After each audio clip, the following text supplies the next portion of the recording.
Hej venner. Jeg har det bedre i dag, men det var slemt i går. I kan høre det stadigvæk på min stemme. Det er første gang, jeg lægger op på YouTube. Men here we go. Jeg havde lige lyst. Det var fordi, at jeg sad med et af de her opslag, jeg laver i forbindelse med terapi. Og det jeg kom til at tænke på, det var det her med, at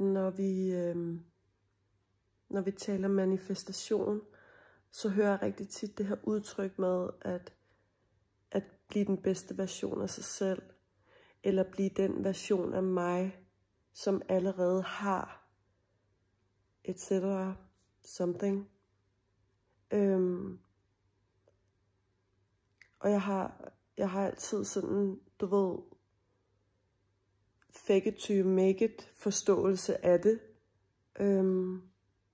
Men hvor jeg også tænker sådan lidt, okay, så hvis jeg drømmer om, lad os sige, at bo i en bestemt storby, så er det jo først i det øjeblik, at jeg går ind og søger efter en bolig i den store by. Det er jo først i det øjeblik, at jeg begynder måske at søge et job i den store by. Det er først, når jeg begynder at gøre de her fremadrettede ting, at jeg kan forestille mig, at denne her snebold, den kunne begynde at rulle. Jeg har tit forstået det her med fake it to you make it, som om, at jeg jo skulle blive den version nu følelsesmæssigt og lade som om at visualisere det. Men jeg forstod bare lige pludselig det her aligned action lidt også på en anden måde. At det er jo, når du begynder at tage de her skridt hen imod det. For jeg havde bare den her følelse med den bedste version af mig. Men har jeg nogensinde været andet? Og hvordan skal jeg blive en anden?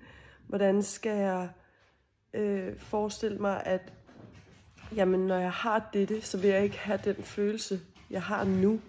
Det er rigtig svært at tage en følelse væk. I kender mine hunde. De larmer lidt lige nu. De leger. Men det her med at opdage, at den version af mig, jeg skal blive,